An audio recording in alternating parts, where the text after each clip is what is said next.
مجھ پر بے ساختہ ہی بہت زیادہ ہی پیسہ لٹایا جاتا۔ ہر کوئی مجھ سے پیار کرتا تھا، میری ہر خواہش کو اولین ترجیح مانا جاتا تھا۔ میرے منہ سے صرف ایک دفعہ ایک بات نکلنے کی دیر ہوتی، میرے بابا اور میرے بھائی فوراً ہی اسے پورا کر دیتے تھے۔ میں بچپن سے ہی اپنی ماں کے بہت قریب رہی تھی، جس کے باعث میری ماں بھی مجھ سے بہت زیادہ پیار کرتی تھی۔ میرے علاوہ کوئی میری دوسری بہن نہیں تھی۔ میرے 4 بھائی تھے، جن کی میں ایک اکلوتی بہن تھی۔ میرا میٹرک ہو جانے کے بعد جب میں نے آگے پڑھنے کی بات کی تو میرے ماں باپ نے اس بات کو رد کر دیا اور کہنے لگے کہ ہمارے خاندان میں اس چیز کی اجازت کسی کو بھی نہیں دی گئی، تو تمہیں بھی نہیں دی جائے گی۔ لیکن میں نے بہت ضد کی اور رونے لگی، لیکن کوئی بھی میری بات پر توجہ نہیں دے رہا تھا۔ اس بار کوئی بھی میرے آنسوؤں سے بھی پگھل نہ رہا تھا، کیونکہ یہ ہمارے خاندان کی روایت تھی، اور خاندان کی روایت کسی کو بھی توڑنے کا حق نہیں، اور نہ ہی کسی میں اتنی طاقت ہے کہ وہ خاندان کی روایات کو توڑ ڈالے۔ لیکن میں نے ٹھان لی تھی کہ میں اپنی پڑھائی کو آگے بڑھا کر ہی رہوں گی۔ میں نے اپنے بڑے بھائیوں سے بہت ضد کی، لیکن کسی نے بھی میری بات کو اہمیت ہی نہ دی۔ آخر میں تھک ہار کر میں نے خودکشی کرنے کی کوشش کی اور بنا کوئی بھی بات سوچے اپنی کلائی پر چھری پھیر لی۔ زیادہ خون نکلنے کی وجہ سے میں موقعی واردات پر ہی بے ہوش ہو گئی۔ جیسے ہی میرے بھائیوں نے مجھے اس طریقے سے کچن کے فرش پر گرا دیکھا تو فوراً بھاگ کر میری امی کو بتایا، اور وہ لوگ مجھے فوراً ہی اسپتال لے کر گئے۔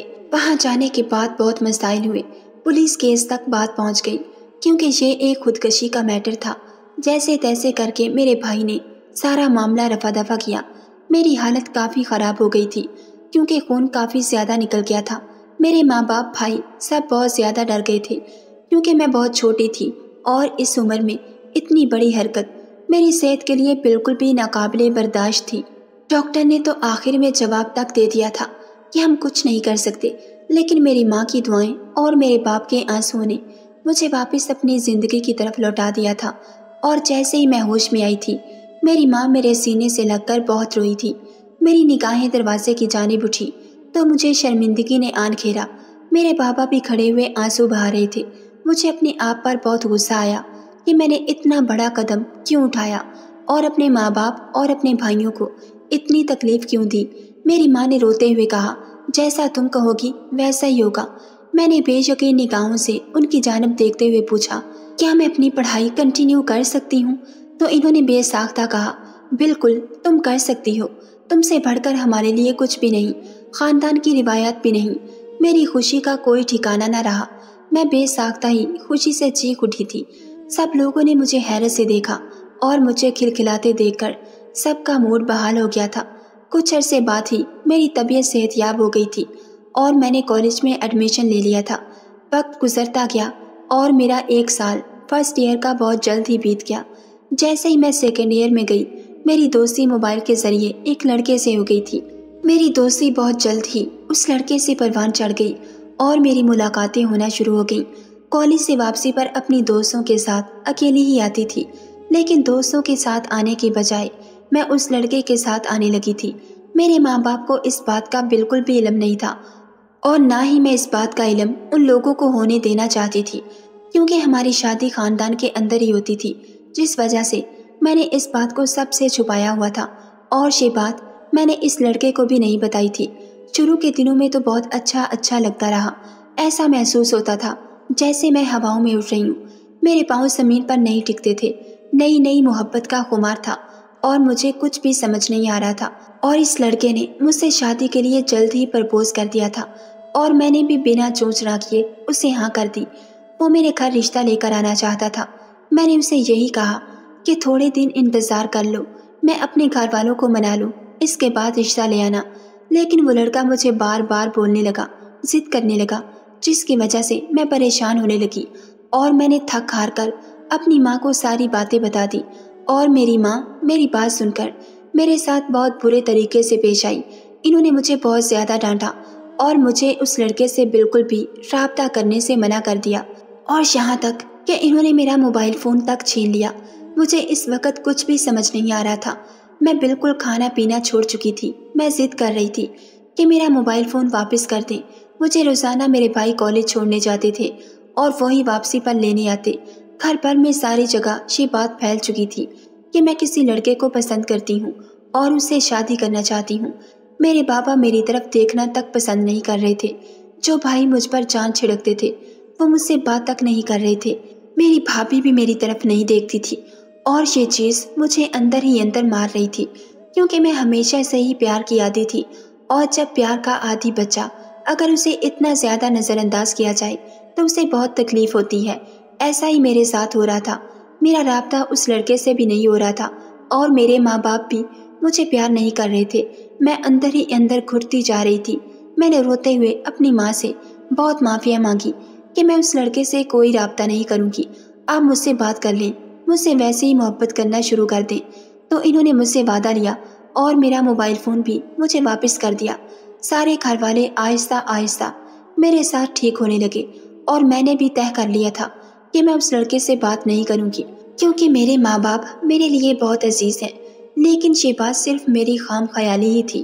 موبائل آتے ہی سب سے پہلے میں نے رابطہ ہی اس شخص سے کیا تھا، اور رابطہ کرتے ہی اس نے مجھے اپنی باتوں میں اتنا الجھایا کہ میں مجبور ہو گئی کہ میں نے فیصلہ کر لیا کہ میں گھر سے بھاگ جاؤں گی۔ سیکنڈ ایئر کی اسٹوڈنٹ ہونے کے باوجود مجھ میں اتنی ہمت آ گئی تھی کہ میں نے بنا کوئی دوسری بات سوچے گھر کی دہلیز پار کر لی۔ اپنے گھر والوں کے بارے میں ایک بات بھی نہ سوچا، بس گھر سے جاتے ہوئے ایک خط چھوڑ کر آئی تھی کہ آپ لوگ سمجھیے گا کہ آپ کی بیٹی مر گئی، میں اپنی محبت کے پاس جا رہی ہوں اور اب میں کبھی واپس نہیں لوٹوں گی، نہ ہی مجھے ڈھونڈنے کی کوشش کریے گا۔ یہ خط میں اپنی ماں کے تکیے کے نیچے رکھ کر آئی تھی۔ مجھے نہیں پتا تھا کہ انہوں نے وہ خط دیکھا ہوگا یا نہیں۔ وہ لڑکا مجھے بھگا کر اپنے گھر ہی لے گیا تھا۔ وہاں پر اس کے گھر والے اور کچھ گواہ موجود تھے، اور وہاں ان سب کی موجودگی میں میرا نکاح ہوا تھا۔ نکاح ہونے کے بعد ان لوگوں نے مجھ سے برتاؤ اچھا نہیں رکھا تھا۔ شروعات کے دنوں میں میری ساس کا رویہ میرے ساتھ بے انتہا برا تھا۔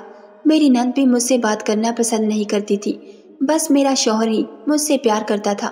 اس نے جو وعدہ کیا تھا محبت کرنے کا اور ساتھ نبھانے کا، اس نے وہ وعدہ پورا کیا تھا اور مجھ سے محبت بھی کی تھی۔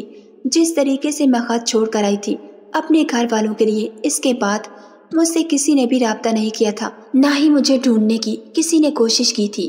وقت گزرنے کے ساتھ ساتھ میری ساس کا رویہ مجھ سے بدتر سے بدترین ہوتا چلا گیا۔ میں یہ دیکھ کر روتی تھی اور مجھے بہت تکلیف ہوتی تھی کہ میرے ساتھ اتنا برا کیوں ہوتا ہے۔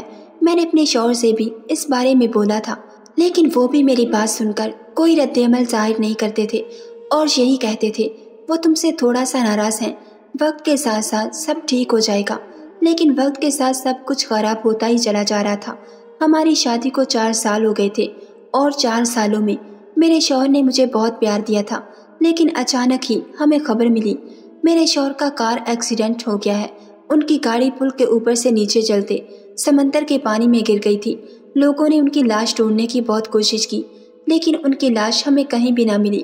میرے شوہر کے انتقال نے مجھے مکمل توڑ کر رکھ دیا تھا۔ ان 4 سالوں میں میری ایک اولاد ہوئی تھی، میرا ایک بیٹا جو مجھے بے حد عزیز تھا۔ میں اس سے بہت پیار کرتی تھی۔ میرے شوہر کے انتقال کے بعد ہم لوگوں کو یہ بات معلوم ہوئی تھی کہ میرے شوہر نے انتقال سے پہلے کافی سارے لوگوں سے بہت سارا قرضہ لیا تھا جو انہوں نے اپنے بزنس میں لگایا تھا، لیکن بزنس میں نقصان ہونے کی وجہ سے سارا پیسہ ڈوب گیا تھا۔ کچھ لوگوں کو وہ پیسہ چکا کر گئے تھے اور کچھ لوگوں کا رہتا تھا۔ سب سے زیادہ پیسہ ان کے ایک دوست کا رہتا تھا جو ہم لوگوں کو بار بار پریشان بھی کر رہا تھا۔ میری ساس سے وہ بار بار فون کر کے یہی ڈیمانڈ کرتا کہ مجھے پیسہ چاہیے، کیونکہ آپ کے بیٹے نے وہ پیسہ مجھ سے لیا تھا۔ میرے پاس اس چیز کا سارا ثبوت بھی موجود ہے۔ میری ساس اس بات کو لے کر بہت پریشان رہنے لگی تھی، کیونکہ وہ بہت زیادہ دھمکیاں دینے لگا تھا، پولیس لانے کی دھمکیاں دے رہا تھا، لیکن ہمارے پاس اتنا کچھ بھی نہیں تھا کہ ہم اس کو دے پاتے۔ میں نے اپنے سارے پیسے اور زیور ان کے حوالے کر دیے تھے جو میرے شوہر نے اپنی زندگی میں میرے لیے بنوائے تھے۔ وہ سب بیچ دینے کے بعد بھی اس کا پیسہ نہیں اتر رہا تھا۔ میری ساس اب بالکل تھک چکی تھی، تو میں نے ایک دن سوچا کہ میں خود اس انسان سے بات کروں گی اور اس سے ملوں گی اور اسے ساری روادات جاننے کی کوشش کروں گی۔ اور جیسے ہی میں اس سے ملی، اس انسان کو مجھے دیکھتے ہی نیت پھسل گئی اور اس نے مجھ سے فوراً ہی رات گزارنے کی ڈیمانڈ کر دی۔ پہل تو مجھے یہ چیز ٹھیک نہ لگی، لیکن سوچ بچار کرنے کے بعد میں نے اس چیز کے لیے ہاں کر دی، اور جب میں اس کے پاس گئی اور اس نے میرے ساتھ طے ہوئے معاملات کے تحت عمل کرنے کی کوشش کی تو میری حالت غیر ہوتی چلی گئی، اور جب اس نے مجھے روتے دیکھا تو میری حالت دریافت کی اور میں نے اپنے رونے کی وجہ بتائی تو اس انسان نے مجھے جو حقیقت میرے شوہر کے بارے میں بتائی مجھے یقین نہ آیا۔ وہ کہنے لگا، تمہارے شوہر نے ہی مجھے یہ سب کرنے کے لیے کہا ہے، تم مجھے شکل سے شریف لگتی ہو اس لیے میں تمہیں ساری حقیقت بتا رہا ہوں۔ تمہارا شوہر ابھی تک زندہ ہے، وہ کسی بھی پانی میں گر کر نہیں مرا۔ اس سارے ڈرامے میں تمہاری ساس بھی شامل ہے اور یہ پورا گھرانہ تمہیں بے وقوف بنا رہا ہے۔ تمہیں اس بات کا علم ہی نہیں، وہ ایسا نہیں کر سکتے۔ آپ کو شاید کوئی غلط فہمی ہوئی ہے، اس چیز کا سوال ہی پیدا نہیں ہوتا۔ میں ایک دم اپنی جگہ سے کھڑی ہوتی ہوئی بولی تو اس انسان نے مجھے واپس پکڑ کر صوفے پر بٹھایا اور کہنے لگا، تمہیں یقین نہیں آئے گا، میں جانتا ہوں، کیونکہ مجھے پہلی ملاقات میں ہی اندازہ ہو گیا تھا تم اپنے شوہر سے بہت محبت کرتی ہو۔ میرا دل اسی دن چاہا تھا تمہیں سب باتیں بتانے کا، لیکن مجھے تمہارے شوہر سے پیسے وصول کرنے تھے۔ پر مجھے اب اندازہ ہو رہا ہے میں آج اپنی خواہش نہیں بلکہ ایک بنت حوا کی عزت کو روند رہا ہوں، اس لیے میں نے تمہیں تمام سچ سے روشناس کروا دیا۔ میں نے بے ساختہ اس انسان سے کہا، ایسا کیسے ممکن ہو سکتا ہے؟ اگر میرے شوہر مرے نہیں تو وہ گھر آ جاتے، ایسے 2 مہینے باہر تھوڑی گزارتے۔ اس نے میری طرف دیکھا اور کہنے لگا، وہ تمہیں اس قدر رسوا کر دینا چاہتا ہے کہ تم خود کو برباد کر لو اور اس کا مقصد بھی پورا ہو جائے، مطلب کہ تم اس کے پیسے بھی چکا دو، اور جب تمہاری عزت رند جائے تو وہ تمہیں باقاعدہ ایک ثبوت کے ساتھ طلاق دے دے۔ میں اس کی تمام باتیں بھرائی ہوئی آنکھوں سے دیکھتے ہوئے سن رہی تھی، جیسے جیسے وہ مجھے سچائی سے روشناس کروا رہا تھا۔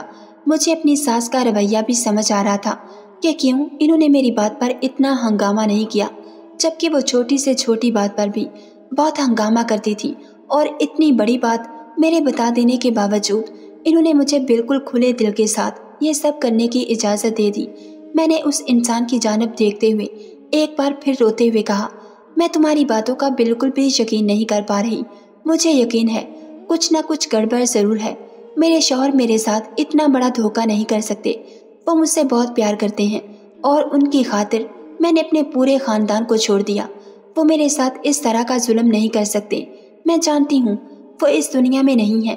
تم اس طریقے کی باتیں میرے ساتھ نہ کرو، مجھے میرے مرحوم شوہر کے ساتھ بدگمان نہ کرو۔ اس نے میری جانب دیکھتے ہوئے اپنی جیب سے فون نکالا اور ایک نمبر ڈائل کرنے لگا۔ میں اس کی ہی جانب دیکھ رہی تھی اور جیسے ہی اس کے فون کے اسپیکر سے آواز گونجی مجھے اپنی سماعت پر یقین نہیں آیا، کیونکہ وہ آواز میرے شوہر کی ہی تھی جو میری ساس اور پوری دنیا کے حساب سے 2 مہینے پہلے مر چکا تھا۔ وہ شخص بہت حشاش بشاش اپنے دوست سے پوچھ رہا تھا کہ وہ کہاں پر ہے، کیا اس نے اپنا کام کر لیا؟ اس شخص نے مجھے آنکھوں سے اشارہ کیا۔ وہ آنکھوں کے ذریعے بول رہا تھا، دیکھا میں سچ بول رہا تھا۔ میری آنکھیں مکمل طور پر جھک گئی تھی۔ میرا مان، میرا بھروسہ، سب کچھ ٹوٹ چکا تھا۔ میں بالکل جھکے ہوئے کندھوں کے ساتھ صوفے پر بیٹھی ہوئی تھی اور اپنے شوہر کی باتیں سن رہی تھی، جو وہ اپنے منہ سے اپنے دوست کو بول رہا تھا کہ جلد سے جلد اپنا کام مکمل کرے اور میرے گھر سے چلا جائے، اور آتے ہی مجھے وہ ویڈیو دے دے جو میں نے تمہیں بنانے کے لیے دی تھی۔ اس نے چند مزید الفاظ بولے اور فون کال کاٹ کر میری طرف دیکھتے ہوئے بولا، دیکھا میں جھوٹ نہیں بول رہا تھا، میں چاہتا تو یہ سب تمہیں نہیں بتاتا، لیکن میں نہیں چاہتا تھا کسی معصوم کے ساتھ اتنا بڑا ظلم ہو۔ میں تمہارے شوہر سے اپنا پیسہ ہی وصول کروں گا، لیکن میں چاہتا تھا تمہاری آنکھوں سے یہ محبت کی پٹی اتر جائے۔ تمہارا شوہر اتنا اچھا نہیں جتنا تمہیں نظر آتا ہے۔ میں مانتا ہوں تم بہت لاچار ہو، کچھ نہیں کر سکتی، تمہیں بس اتنی ہی آفر دوں گا، اگر تم چاہتی ہو اپنی زندگی سنوارنا اور ایک اچھے انسان کے ساتھ زندگی گزارنا تو اس شخص سے فوراً ہی طلاق لو اور اپنے گھر لوٹ جاؤ۔ میں تمہارے لیے کچھ نہ کچھ ضرور کروں گا۔ میں نے اس کی جانب دیکھتے ہوئے کہا، ہم جیسی بھاگی ہوئی لڑکیوں کا کوئی گھر نہیں ہوتا۔ میں نے اپنے گھر کی روایات کو توڑ دیا تھا، اپنے گھر والوں کا سر جھکا کر اپنے گھر کی دہلیز پار کر لی تھی اور وہاں ایک خط چھوڑ کر آئی تھی جس میں واضح طور پر یہ لکھا تھا کہ میں سب کے لیے مر چکی ہوں، تو میں کس منہ سے آج وہاں جاؤں؟